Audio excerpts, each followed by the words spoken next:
Welcome to GB Student News. Today we'll be learning about the Lewis and Clark expedition. The Lewis and Clark expedition was led by two people, Meriwether Lewis and William Clark. Let's start at the beginning.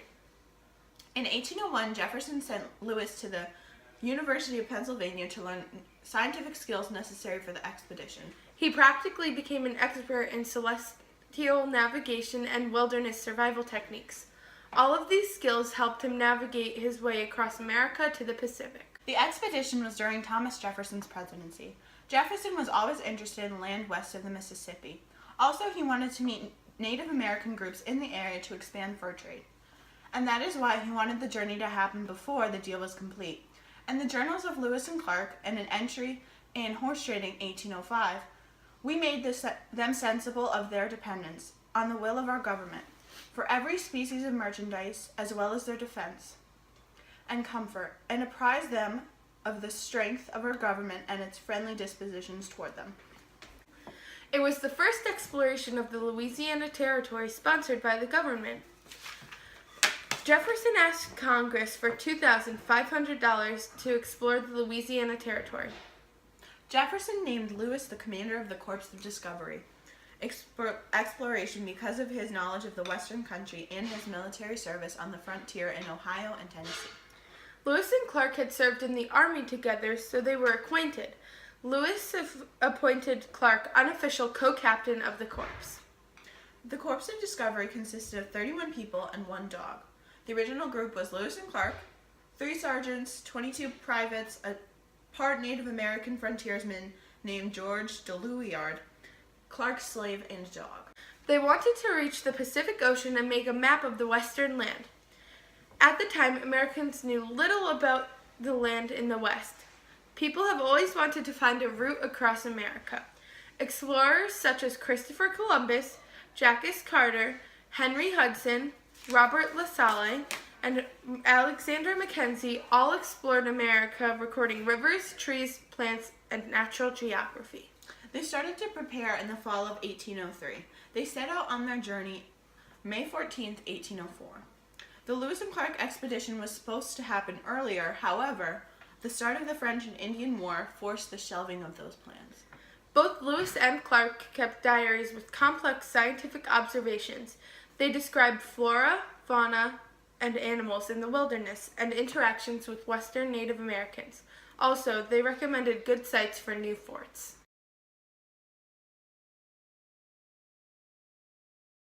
They found and mapped the Northwest Passage, which was how to trade with Europe and Asia. This is what made them two of the most famous explorers. In late October, they had traveled more than 1,000 miles and reached a 4,500-person settlement, Hidatsa and Mandan people in now what is North Dakota. They camped for the winter in Fort Mandan across the river from the Native American settlement. Charbonneau and his Shoshone wife, Sacagawea, served as a guide and interpreter for when they go to the Pacific. Lewis stated in his journal, "The sight of this Indian woman confirmed those people of our friendly intentions, as no woman ever accompanied a war party of Indians in this quarter." Although many people believed Sacagawea played a major role in their success was due to trade and firearms rather than Sacagawea's help. However, she did assist them on their voyage. She helped them get horses from the Lemhi Shoshone, and she occasionally interpreted when the group came by the Shoshone and the other tribes that had Shoshone prisoners. Also, she convinced tribes that they came in peace by her presence. Clark wrote, "The wife of Charbonneau, our interpreter, we find reconciles all the Indians so as to our friendly intentions. A woman with a party of men is a token of peace." In the spring of 1805, Lewis sent 12 men down the river toward St. Louis with his observations and reports.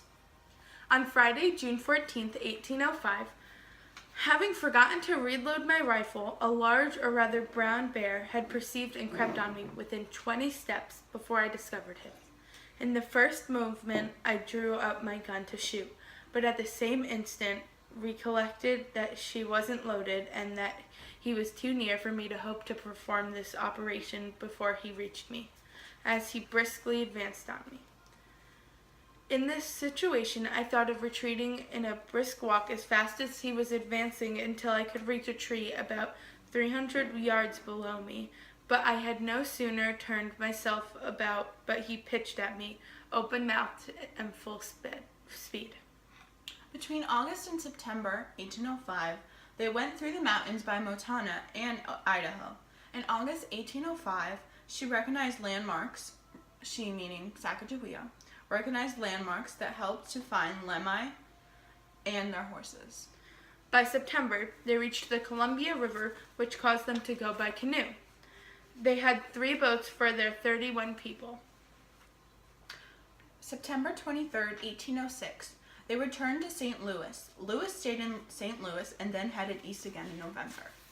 In late November, they went to the Pacific Ocean at the mouth of the Columbia River near what is present-day Oregon.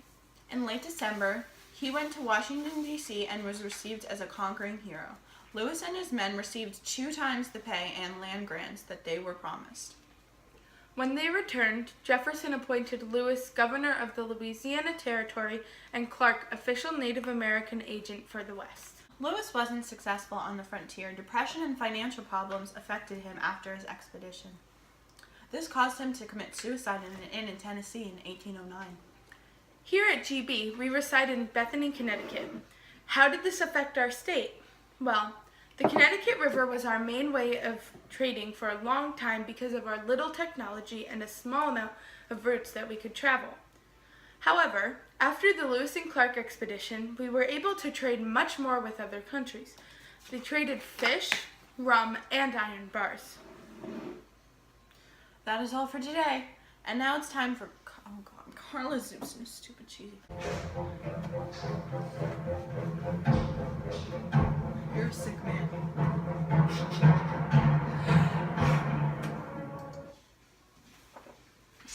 Hi, I'm Carla Zeus. As explorers, they must have gotten tired. After a while, I bet they were just searching for the Northwest Massage. Well, that's the passage for today. I'll see you next time on GB Student News.